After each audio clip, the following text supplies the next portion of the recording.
ओम शांति। 2 जून 2022। अभी पढ़ते बाप दादा की मुरली। मीठे बच्चे, सत्य बाप तुम्हें सत्य सुनाते हैं। मीठे बच्चे, सत्य बाप तुम्हें सब सत्य सुनाते हैं। ऐसे सच्चे बाप से सदा सच्चे रहना है। अंदर में कोई भी झूठ कपट नहीं रखनी है। प्रश्न: संगम पर तुम बच्चे किस कॉन्ट्रास्ट को अच्छी तरह से जानते हो? उत्तर: ब्राह्मण क्या करते और शूद्र क्या करते, ज्ञान मार्ग क्या है और भक्ति मार्ग क्या है, उस जिस्मानी सेना के लिए युद्ध का मैदान कौन सा है और हमारा युद्ध का मैदान कौन सा है, यह सब कॉन्ट्रास्ट तुम बच्चे ही जानते हो। सतयुग अथवा कलयुग में इस कॉन्ट्रास्ट को कोई नहीं जानते। गीत है: माता ओ माता तू है सबकी भाग्य विधाता। ओम शांति। यह है भारत माताओं की महिमा। जैसे परमपिता परमात्मा शिव की महिमा है, सिर्फ एक माता की महिमा तो चल न सके, वह तो कुछ कर न सके। जरूर सेना चाहिए, सेना बिगर काम कैसे चलेंगे। शिव बाबा है एक, वह एक न हो तो माताएं भी न हो, न बच्चे हो, न ब्रह्मा कुमार न कुमारियाँ हो। मेजॉरिटी माताओं की है, इसलिए माताओं को ही महिमा दी गई है। भारत माता जो शिव शक्ति गुप्त सेना है और अहिंसक है, कोई भी प्रकार की हिंसा नहीं करती है। हिंसा दो प्रकार की होती है, एक है काम कटारी चलाना, दूसरा है गोली आदि चलाना, क्रोध करना, मारना आदि। इस समय जो भी जिस्मानी सेनाएं हैं वह दोनों हिंसा करती है। आजकल बंदूक आदि चलाना माताओं को भी सिखाते हैं। वह है जिस्मानी सेना की माताएं और यह है रूहानी सेना की दैवी संप्रदाय वाली माताएं। वह कितनी ड्रिल आदि सीखती है, तुम शायद कभी मैदान में गई भी नहीं हो। वह बहुत मेहनत करते हैं, काम विकार में भी जाते हैं। ऐसे कोई मुश्किल होंगे जो शादी नहीं करते होंगे। उस मिलिट्री में भी बहुत सीखते रहते हैं, छोटे छोटे बच्चों को भी सिखाते हैं। वह भी सेना है, यह भी सेना है। सेना का तो गीता में अच्छा ही विस्तार लिखा हुआ है, परंतु प्रैक्टिकल में क्या है यह तो तुम ही जानते हो कि हम कितने गुप्त हैं। शिव शक्ति सेना क्या करती है, विश्व का मालिक कैसे बनते हैं, इसको कहा जाता है युद्ध स्थल। तुम्हारा युद्ध का मैदान भी गुप्त है। मैदान इस मानवे को कहा जाता है। आगे माताएं युद्ध के मैदान में नहीं जाती थी, अभी यहाँ से पूरी भेंट होती है। दोनों सेनाओं में माताएं हैं, उनमें मेजॉरिटी पुरुषों की है, यहाँ मेजॉरिटी माताओं की है। कॉन्ट्रास्ट है ना, ज्ञान मार्ग और भक्ति मार्ग का यह लास्ट कॉन्ट्रास्ट है। सतयुग में कॉन्ट्रास्ट की बात ही नहीं होती। बाबा आकर कॉन्ट्रास्ट बताते हैं। ब्राह्मण क्या करते हैं और शूद्र क्या करते हैं, दोनों ही यहाँ युद्ध के मैदान में है। सतयुग व कलयुग की बात नहीं है, यह है संगम युग की बात।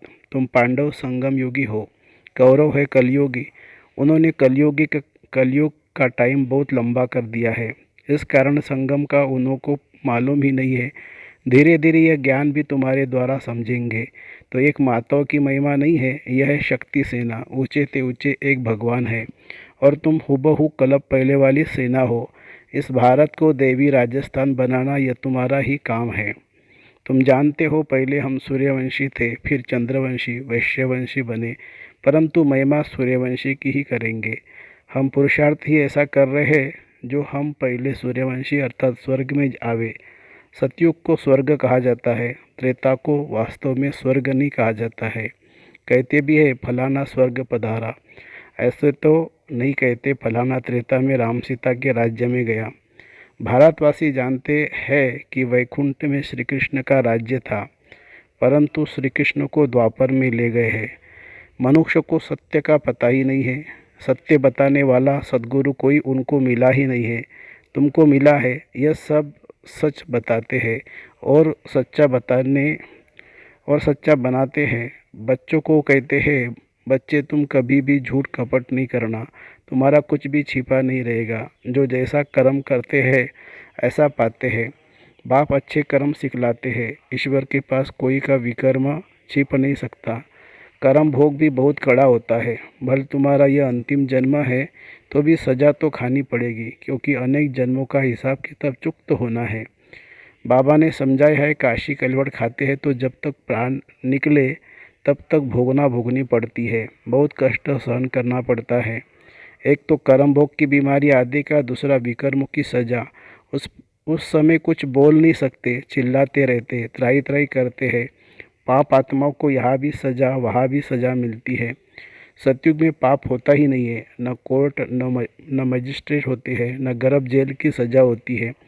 वह गर्भ महल होता है। दिखाते भी है पीपल के पत्ते पर कृष्ण अंगूठा चूसता हुआ आया। वह गर्भ महल की बात है। सतयुग में बच्चे बड़े आराम से पैदा होते हैं। आदि मध्य अंत सुख ही सुख है। इस दुनिया में आदि मध्य अंत दुख ही दुख है। अभी तुम सुख की दुनिया में जाने के लिए पढ़ रहे हो। ये गुप्त सेना की वृद्धि को पाती रहेंगी। जितना जो बहुतों को रास्ता बताएंगे वह उच्च पद पाएंगे। मेहनत करनी है याद की। बेहद का वर्षा जो मिला था वह अब गवाया है, अब फिर से पा रहे हैं। लौकिक बाप और पारलौकिक बाप दोनों को याद करते हैं। सतयुग में एक लौकिक को याद करते हैं, पारलौकिक को याद करने की जरूरत ही नहीं है। वह सुख ही सुख है। यह ज्ञान भी भारतवासियों के लिए है और धर्म वालों के लिए नहीं है। परंतु जो और धर्मों में कन्वर्ट हो गए हैं वह निकल आएंगे, आकर योग सीखेंगे। योग पर समझाने के लिए तुमको निमंत्रण मिलता है तो तैयारी करनी चाहिए। समझाना है क्या तुम भारत का प्राचीन योग भूल गए हो? भगवान कहते हैं मन मना भवो। परमपिता परमात्मा कहते हैं निराकारी बच्चों को कि मुझे याद करो तो तुम मेरे पास आएंगे। तुम आत्मा इन ऑर्गन से सुनती हो, मैं आत्मा इन ऑर्गन्स के आधार से सुनाता हूँ। मैं सबका बाप हूँ। मेरी महिमा सब गाते हैं। सर्वशक्तिमान, ज्ञान का सागर, सुख का सागर, आदि आदि। यह भी टॉपिक अच्छी है। शिव परमात्मा की महिमा और कृष्ण की महिमा बताओ। अब जज करो कि गीता का भगवान कौन।